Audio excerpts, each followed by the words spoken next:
કહેવાય છે કે કોઈની માટે રોકાતું નથી કે કોઈની માટે અટકતું પણ નથી, પણ એ પણ એક હકીકત છે કે કોઈ વ્યક્તિની ખોટ ક્યારેય કોઈ બીજું પૂરી પણ નથી શકતું. નમસ્તે. આજે વાત કરવી છે AI 171 વિશે. બસ આટલું જ કાફી છે અને મન મસ્તકમાં યાદ આવી જશે એ દિવસ 12 જૂન 2025, ના માત્ર ગુજરાત રાજ્ય પણ ભારત દેશ માટે એક કાળો દિવસ. અને એટલે જ એક આમ નાગરિક તરીકે પૂછવો છે પ્રશ્ન ભારતની એવિએશન મિનિસ્ટ્રીને. આમ નાગરિક તરીકે એટલા માટે કહું છું કારણ કે એ જે એરક્રાફ્ટ હતું એક નોર્મલ સિવિલિયન પેસેન્જર એરક્રાફ્ટ હતું. શું સમયસર એરક્રાફ્ટની ચકાસણી થતી હતી? જે દર 6 મહિને એરક્રાફ્ટની ચકાસણી થવી જોઈએ એ થતી હતી? માત્ર ને માત્ર ગણતરીની મિનિટ્સમાં જ ટેકઓફની સાથે ક્રેશ.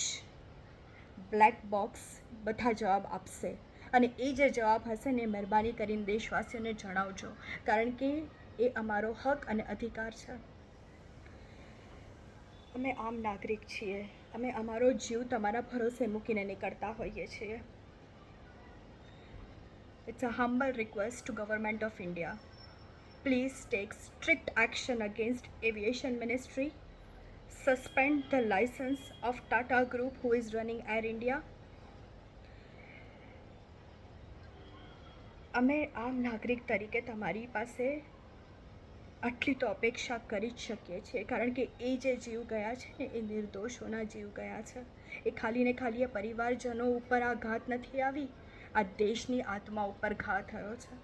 અને એટલા માટે જ પૂછો તો પ્રશ્ન ભારત સરકાર અને એવિએશન મિનિસ્ટ્રીને કે એ જ એરક્રાફ્ટમાં 2 કલાક પહેલાં એક યાત્રીએ મુસાફરી કરી હતી જે દિલ્હી ટુ અમદાવાદ લેન્ડ થઈ હતી અને એ યાત્રીએ વિડીયો લઈને વાયરલ કર્યો હતો કે એમાં AC પણ નહોતા ચાલતા.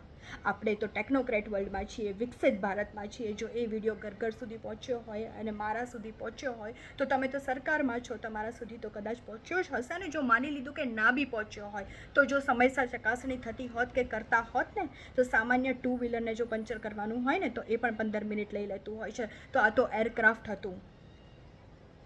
જો ચકાસણી કરી હોત તો કદાચ એ ટેક ઓફ ના થયું હોત અને આજે નિર્દોષોના જીવ ન ગયા હોત.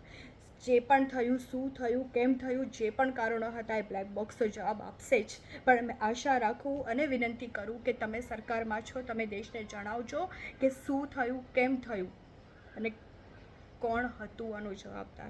કારણ કે દેશ જાણવા માંગે છે. હાદસા થતા હોય છે પણ તમને તો ખબર જ હશે કે એરક્રાફ્ટના કેટલા હાદસા થયા છે અને એ પણ એર ઇન્ડિયાના જ.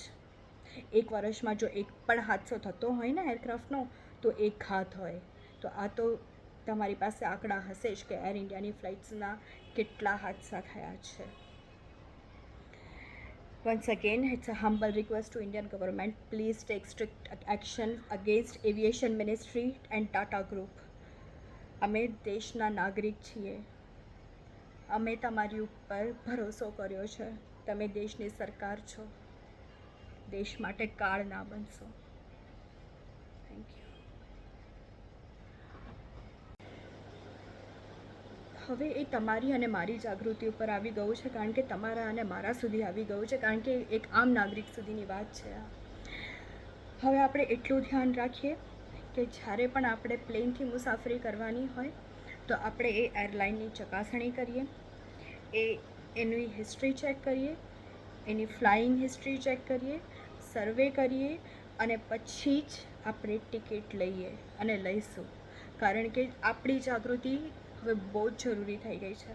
આપણા ભરોસો હવે ખાલી અહીંયા કામ નથી કરી રહ્યો. એટલે હવે જે પણ મુસાફરી કરીશું, જેવી બી રીતે કરીશું, આપણે સંપૂર્ણ ચકાસણી કરીને જ કરીશું કારણ કે હવે એ આપણા જીવ સુધી આવી ગયેલી વાત છે. અને ત્યારે જ જઈને કદાચ આ લોકોની આંખ ઉઘડશે કે જો સારી સુવિધા નહીં આપીએ, જો અમે અમારું કર્તવ્ય નહીં નિભાવીએ તો આ એ જ દેશની જનતા છે જે અમારી ઉપર ભરોસો કરે છે. તો આ એ જ જનતા છે જે અમને પરછો પણ બતાવી શકે છે. આપણી જાગૃતિ છે, આપણો જીવ છે, કોઈ બીજું નિર્ણાયક નહીં બને આપણું.